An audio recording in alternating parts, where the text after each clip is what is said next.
I was waltzing through the halls when I first got here, and I noticed all these terrific things in front of the doors. And I thought, there's a story behind every one of them. So you've been to a couple of these. How many have been to a couple of these sessions? Wow, welcome back. I'm glad you came back. So, and I keep walking, you know what? I keep walking through the corridors. It's good exercise. And I keep noticing new things all the time. And I wonder about them. I wonder, why is that there? And how does that relate to the person inside? And I thought that would be a kind of a cool idea to have people come up and tell about their thingies, as it were.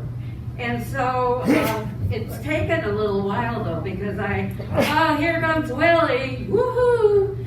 I put reminders on everybody's door. I send them little letters, and thus we are not always on time. So forgive us for not starting, but we can start almost immediately. Hi, Willie. Okay. Have a seat. You didn't forget about it, did you? I put everything together and I said, Oh my God, okay. What do you want this? Put it by him. Okay, so we have 5 excellent door people with 5 excellent stories, and they're all here. Yay, give them a hand. Yay, they all got here. Okay, and I think I'm going to start with my lady right here. Oh, Are you ready? well, I guess I am. Well, This is Mary Bansfield. Okay. And I saw her stuff in front of her door. She has a bunch of stuff. And her dolls, you know, the Russian dolls. We shouldn't talk about Russia right now. But anyway, the Russian dolls, the ones that go inside, one goes inside the other. And I was, so I knocked on her door, and she told me about all her travels. And I told her about my travels and all my masks, so I invited her to come see my stuff. So I looked at her stuff, she looked at my stuff, and we were friends. Right. And so, Mary, I'm going to ask you to start the ball rolling here. Okay. Well, my decorations. Do you want me to hold something for you? Give her a Yeah, mic. you need a mic. Okay. and just try to enter You it. know what, let me give you the other mic. Okay, that's, I need mine. Is this Yeah. going? Yeah. Okay. My decorations are simple. I mean, they are for each month of the year. So Christmas, December is my favorite month. Here I have a Christmas wreath with Christmas balls and flowers, and below it a tree that I collected in the Caribbean islands. The tree is made of felt, and then below lots of Santa Clauses. With my favorite man of the year. I mean, the children all love him, and I do too, because those kids had to be good the month of December, because Santa Claus was coming. And the most important is the Christmas crib in the corner, where there's Mary and Joseph and the child Jesus born in the manger. And so be it for Christmas. And another Christmas, it's almost the same thing, except I have Father Christmas in the corner, and also the carpet on the floor is made in 4 sections from the Christmas dove, the Christmas stocking, the Christmas flower, and the Christmas stars.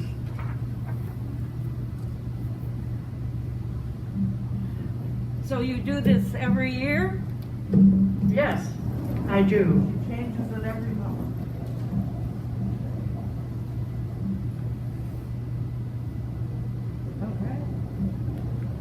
And then we have another favorite, Halloween art, which is October 31st. And here I have the wreaths of the berries that are dying and maybe they are blue and red and yellow, and a wreath above that, and below that the Halloween figures, the ghosts, and that, and then on the floor, loads of vegetables, dried vegetables, lots of pumpkins and squash and dried carrots and everything representing the end of October. Okay. There is spring, the birds and the butterflies and the garlands.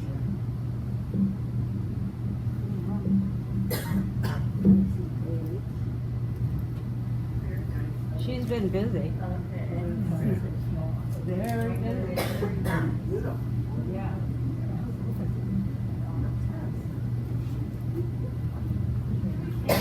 I find it here, watch out. Yeah. Okay. Wait, I'm sorry. Can we pass the pictures around? If you like. Is it okay if people hand Of course. Okay, then let me pass the picture so you can see it a little closer. So pass these pictures around. She's been very busy.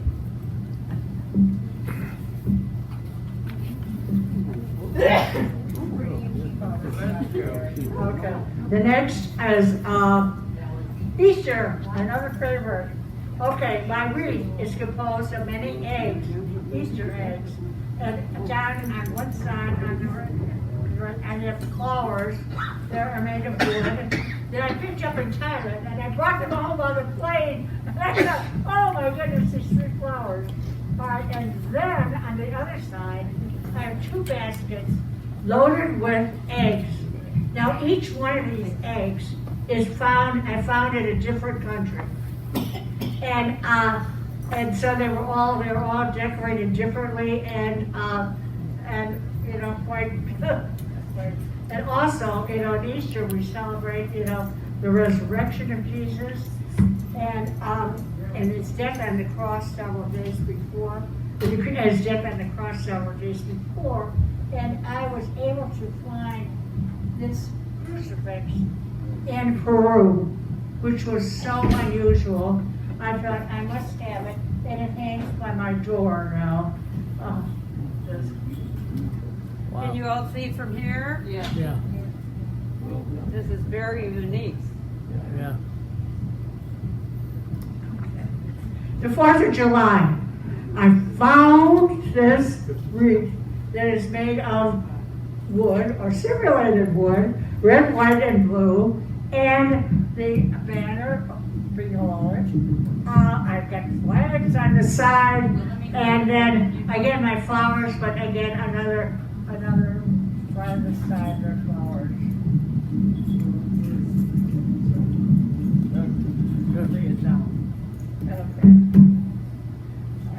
Okay. And here we have summer. The summer wreath, and what do I have on this? Oh, my Marushka dolls. Over here are really big flowers that I found from Chinatown. And my stacking dolls from Russia. When I was in Russia, I collected maybe 10 sets of these dolls. One of them stacking at least 12 dolls. The smallest, 5 dolls. All right, here is another stacking doll set. Where do you store all this stuff? At my daughter's house. That's good to know. That's a good question. A couple of the wreaths are under my beds. And, but the bigger stuff is at my Mary, I gotta ask you a question. What is the significance of the dolls? Because you see them and everybody makes jokes about them, and what's the significance of the dolls? That was, very significant on Well, I made 2 visits to Russia. And I mean, most interesting, each one. The first one under communism, the second one they were free of communism. And they just didn't know how to act. And, so beautiful, Catherine's Palace and St. Petersburg. St. Petersburg, so beautiful with the ballet and one of the best museums in the world, the Hermitage. It was beautiful. And, and there I picked up my Vladimir over there. Vladimir protects me. Vladimir, I love Vladimir. I found him. I cannot resist him. Now, And the time when okay, where's Vladimir? what happened to Vladimir? Okay, all right. And when Vladimir isn't protecting me, I take off his crown. And I drink the vodka. Vodka. Does anyone want a little vodka? She admitted that's where she has her vodka. Mhm. You can't meet him outside anymore. No, he's got, oh gosh, once I lost Vladimir. I was bringing him home from Russia, and we went all the way to Florida. And we stayed a week in Florida and then came back. And so when we got on the plane, the gal said to me, well, would you like me just to check this through for you? And I said, well, that would be fine, then I don't have to carry it. Well, I got to Chicago, and there was no Vladimir. I thought, where's Vladimir? Well, Vladimir ended up in San Francisco. and so, I mean, they had to, transport him, carry him back to Chicago, and deliver him to my house. And I was so glad to see Vladimir. You think I'm crazy? All right, winter white is what I call this. Here is a special wreath made for one of my grandchildren. Made this wreath for me. M stands for Mary. Okay, and also there are 2 animals there. I mean, one is whatever you see during the winter, especially from Antarctica. All this. What am I trying to think of the name of that animal? There are hundreds of thousands of. I mean, it's anyway. Those animals are there in the winter. Okay, and really that's about it. The last one I have is my birthday. At my door. Okay, happy birthday to you. Well, thank you. To myself, yeah. This is her happy birthday. Oh, very nice. When is your birthday? You want to pass it back? November 3rd. November The 3rd. same as yours, Pat. That's how I knew when my birthday was. All right. Well, you have quite a collection there. I didn't actually see everything. I'm going to have to come visit again. All right. The interior. We'll have questions at the end of the whole session. So let us move on. And Doug, I know you have this great, well, when I was walking through the hall, I don't know how many times, and I see this monkey. Yes. Does everybody see the monkey? Because he's a little heavy and I can't carry him. Yeah. But the monkey is standing there and he's fascinated. And with a banana, I should point out, there is a banana on his tray. And he certainly captured my imagination. And then I kept trying to find out, well, who has the monkey? And it turns out it was Doug. And Doug is going to tell us, I hope, a really good story about why that monkey sits in front of your door. My name is Douglas, and I am an alcoholic. And that has something to do with my friend the monkey. I retired a little before I was 50, bought a motorhome, went on the road, and what a great place to become a drunk. you pulled into these camps and everything else, and everybody was drinking. And before that, I had no problem. And you're told when you get into AA, about 10% of the people that start to drink have this allergy called alcohol. And I had it. And I spent 2 years in Las Vegas. They were great years. Anyway, I won't go into detail of that. You don't have to tell us what you did in Las Vegas. Because when you're an alcoholic, once you learn the program, one of the nicest things you can do is become a sponsor and talk to somebody else with the program. And I meet this fella in Vegas that's kind of a comedian at a burlesque show. And his name was Itchy Popkins. And Itchy and I worked together for almost 2 years. I was very lucky. It was easy for me to work the program and stop drinking. Itchy had a terrible time. And after 2 years, he finally got 90 days. And on his 90th day, he gave me the monkey. And the reason he gave it to me is he told me I'm the one that got the monkey off his back. Now that's one version. Now the other version is I was with this young lady and she was very, very jealous of things. And I was going in my motorhome and she had a hard time trusting me. So I come home and I'm living on the lake. It's a chain of lakes in the parking lot of a motorhome place where you could hook up for 6 months. And I get home and this monkey is now called not Schmedrick. I'll think of his name, his second name. And she came over and told me that I was leaving on the road the next day. I'd rather hold it myself. I was leaving on the road the next day, and this monkey was going to report to her if I was monkeying around. So that's the second version, because I'm not quite sure. I forget stuff. And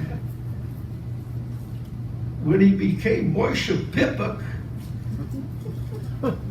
I don't remember how he got that name. But is Angel here? No, he left. Oh, it's a shame because ask Angel tomorrow. He's got a picture of himself and the monkey, and they look like twins. And he showed it to me today. So he's now called Schmedrick, but he's been Moishe Pipuk, and he's been Itchy Popkins. And I forgot which one is really the true story, because I embellish a lot. So thank you for listening. Well, we got the story. Is that the real story? I don't know. There's three of them. One of them's real. All right, Mary, let's have you come on out. Oh, Pat. Cat, I've got pictures up here from all the different times that I did the doors, and with it, on the bottom are some costumes that we wore at the same time that the doors were displayed. And I got into doing the doors because my mother always decorated the doors. And it was easy to emulate her, and I just did it. I'm not a very good walker. But if you come up afterwards and just look, you'll see Phil and I wore St. Patrick's Day costume. Before COVID, we did a lot of things we don't do anymore. But there's Mardi Gras on the door in a Mardi Gras costume. And then there was the time we were the Pope and Sister Mary Patrick. So just they kind of go with the doors. And I just like doing the doors, that's all I can say. I can't even tell you why. And my daughter keeps our things at her house. And if I can get them here on time, I'm very grateful. But I wanted to tell you the story of the baby Jesus when we had the nativity scene. Some people don't know the story. And the nativity scene sits on the credenza out here. And it's 2 years ago. Everybody pitched in with some money and we bought the nativity scene. And a vote was taken when the nativity scene went up to decide whether the baby Jesus would be in the manger or not until Christmas Eve. So it's either you put it in when you put it up or you don't put it in the manger till Christmas Eve. Well, it got put up right after Thanksgiving. The second day baby Jesus was missing. I ordered another baby Jesus from Amazon. And I put baby Jesus in the manger. Baby Jesus was smaller than the original baby Jesus, but you don't get to say exactly what you want when you order. So somebody wrote on a piece of paper, baby Jesus is a preemie. So, a premature baby. Then, about the day after that, baby Jesus disappeared again. Well, now I had to go and order another baby Jesus. So this went on, I think 4 times baby Jesus disappeared. Then we just let it alone. And then finally, 2 nights before Christmas, there was a knock on my door and they delivered a package to me. And inside were 10 baby Jesuses. So, the day before Christmas, whoever it was that took the baby Jesus did put it back. So they were just going with what they wanted to do. I thought it was kind of humorous, and I thought you might share I wanted to share the story with you. So we had put up and here's, that you can maybe walk down the aisle. There's Mary with the baby Jesus and Mary without the baby Jesus, because I thought that was kind of significant. But that's all I've got to tell tonight. But if you ever want to, you go down this hall down here to where the marketing is, and we always have a decorated door. That's how you can tell where we live. Thank you. Good story. Excellent story. Well, Lily, since they're a little late, we may have to have ladies first. Always. Save you for the end, guys. Okay.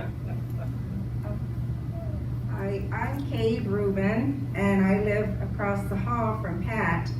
And I had some mysterious things that happened around my door too. I had a rabbit out for a while at Easter, and he kept getting more and more carrots. And so I had a friend, a Santa Claus friend, who came at Easter time and fed my rabbit. Tonight I'm going to share with you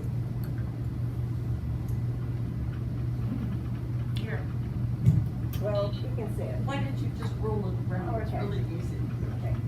This is called the friendship fabric, and this was something that we did in one day in August at our Saturday morning church. Julianne asked me to share it with you, and if you've been coming to church, you probably already heard the story, but I'll tell you the history behind this piece of fabric.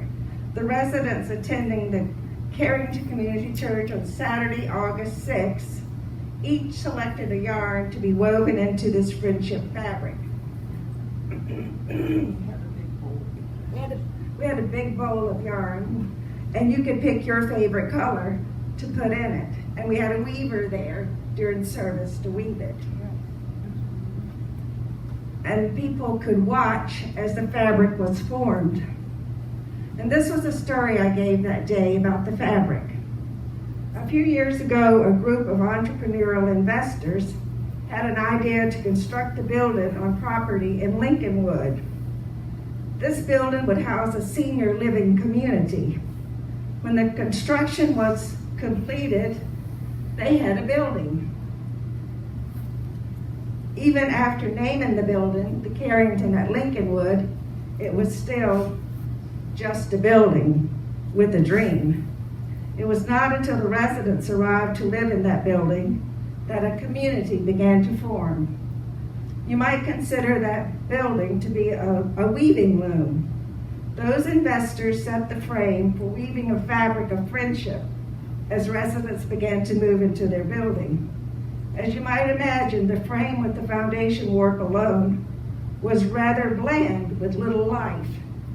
It was when the yarns that each of you brought with you that the community began to form and come to life. It was because of the diversity of each of your backgrounds that the residents were able to create this amazing fabric while seeking the comfort of friendship and enjoying the enrichment of change. Building on the wisdom and foresight of those entrepreneurial investors and the individual enthusiasm of our residents, we look forward to continuing to weave even more friends into this friendship fabric. And that's the story of the friendship fabric. Thanks. Okay, now we move over to Mr. Willie. And I know you've heard him speak before. He's not shy. So he has brought, he told me, I was sitting outside and he says, did you ever see what's on my door? And I really hadn't. It's right next to the theater. I should have paid attention. And then I saw all these masks and I thought, oh, carnival. And yeah, in Louisiana and you're marching in the parades. So Willie is going to tell us about those masks, and maybe they mean something because each of them has a little different face, and how you got them. So, Willie. Good evening. You want me to hold that? These came about from the travels with the band that I work with. I became some people say, my wife tells me nowadays, you just collect a lot of junk. I said, okay. But I started collecting. I'd see something that I liked while we were traveling, and I would collect one of them, and friends and people would see that I had something. They say, next thing I know, everybody would be getting me one or two. So I started getting different things like teapots shaped like different animals, music boxes shaped like different things. So I started accumulating all kinds of odds and ends. In traveling, I saw some of these faces in New Orleans the first time, and I collected a couple of masks down there. And a couple to me was about 4 or 5. Some friends of mine seen those, and where you going? You got another tray. You're not finished yet. Good help is hard to find. You didn't train me enough. So, in Atlanta, Georgia, I saw a curio shop that had some, and I got a few more. Kansas City, I got a few more. Denver, I bought a few more. And then we made a Cleveland, a few more. Chicago, I found a couple more in the shop. So I was doing this a lot, and then Denver, we went back and I bought a few more. So these just got to be collector's items. I think I have on my door, it's got to be about 10. And inside, in the man cave, she told me I could not have them anywhere else but in the man cave. So in the man cave, I have a few on the wall. And these I got the other day when I was emptying a storage bin I had in Bolingbrook, where I used to live. So these came about, as I said, from my travels with the country and western group that we had formed when we were traveling with Red Fox and Al Williams of the Four Step Brothers. Last but not least, this brings some pride, and it also has a little history behind it, that back in the days when things were not quite so nice for Afro-Americans. But this has a history to it of the Nowland name. My family back in the 1800s, 1883 to be exact, my great-great-great-grandparents were owned by a gentleman who was a Scotch-Irish nobleman, and his name was Nowland. He had a crest, and this was his crest that my family inherited through him. A genealogist did a background check that I knew, and she gave me a book of all the names of all the Nowlands that she found virtually around the world. And she found this crest, and she ordered it. And she said, you have a crest with your family name on it. I said, I have a who? She said, well, it'll come to you in the mail. And it came in, I looked at it. My mother said, what's that? I said, well, this was owned by your parents' parents, and your parents' parents. So that's how I came about having this crest. I think, as they say, there are a million stories in the world. I think the next story will be that my wife's family, Rosalie here, has also a crest that her son has. So the next time we do door stories, maybe Rosalie will have her crest there by then. You think maybe? If my son can find it. But you do have one. Yes, So maybe we'll have that crest next time? maybe. So there you have the history of the Nowland name and the history of how I got all the faces, of the porcelain faces. Thank you for listening. I'm sure you have some questions for these interesting people. Look how interesting they are. This whole group of people, each one has a wonderful story to tell, and maybe there's more to tell and they haven't even gotten there. So, anybody have a question? Yeah.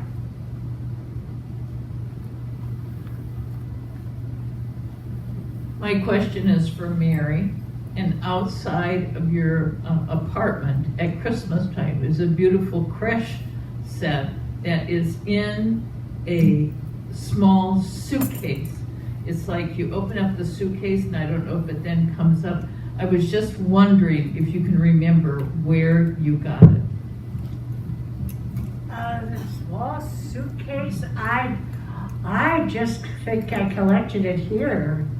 Oh, I know what you're talking about. Oh, that was like a family heirloom. I mean, it's lovely. It is lovely, yes. So I've had it for years. As for where it originated, I do not know. Okay. Anybody else have a question for any of our great people here? Yes.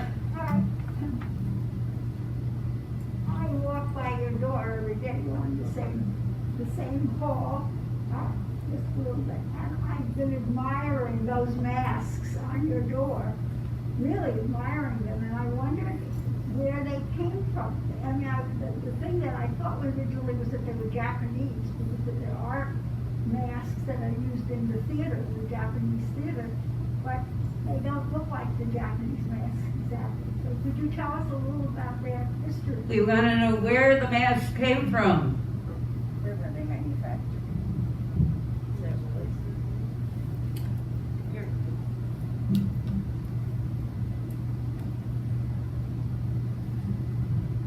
That I'm not sure of, but I know that they were in different states, in different curio shops where I bought them at.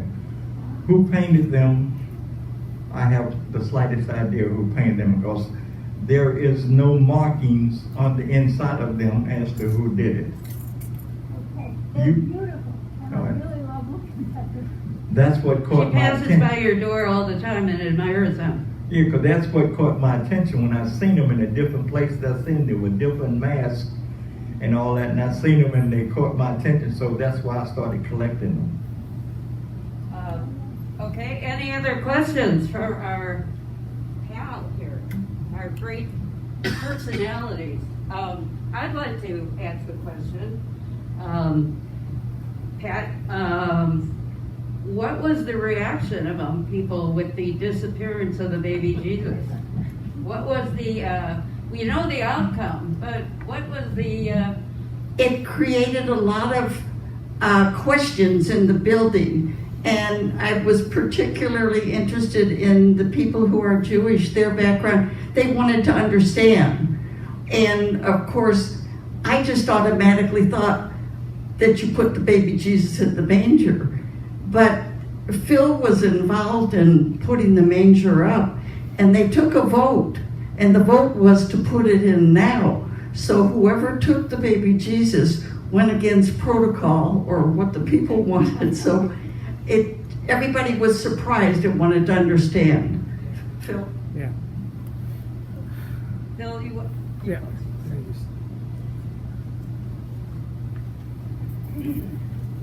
Just to add to that, it was a lovely time that we had when we were looking for the baby Jesus. Everybody was just involved. It brought the communities close together, Jewish and Christian, and it was wonderful. And one of our biggest person was Jaime, who helped and wanted to go. I'm mad. Why would they do that? It's that people didn't understand. The Christians mostly understood, but the Jewish people didn't understand why somebody would take the baby Jesus.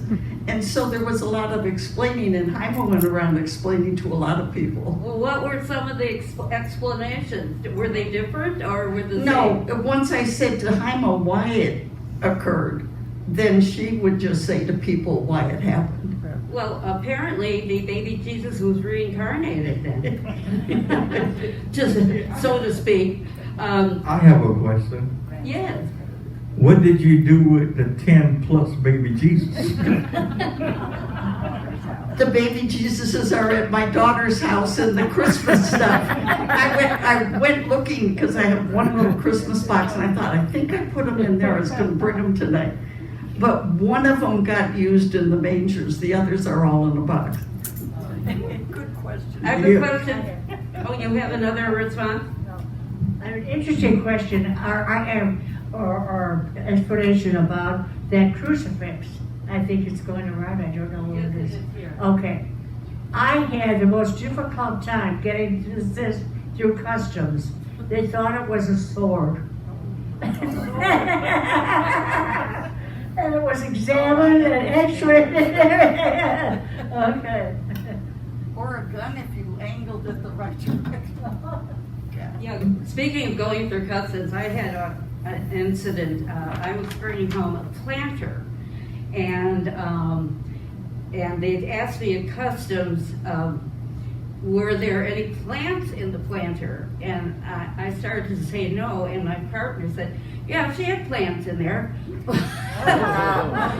Well, of course, they snagged it, and I had no more planter. Anybody else have a question for anybody here? How about Doug? Can you tell us a little more about your purchase of that? Well, How did you actually get that monkey? I remember, well, I got 3 different stories and I'm not sure which one is true. I've told them so many times, I know one of them's true. But the way he got the name Moshe Pipuk is I was getting married for the 2nd time, and the woman I was married insists that I wear a tuxedo. So I wore a tuxedo. And then she gave me that because I was wearing a monkey suit. So I know one of them is true, but it's fine. Makes a good story. Yeah. Yes,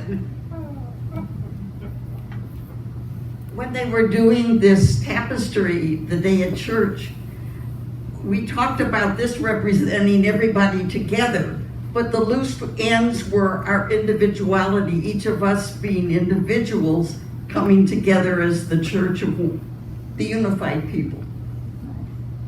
okay, any other questions? Yes. This is for Doug about the name. Moshe Pipik is a character in Jewish folklore. You could Google him and probably learn more about it, but I'm just curious.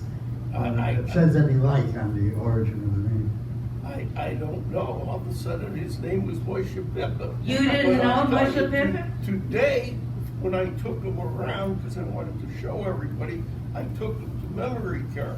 And they thought maybe that's where he belongs.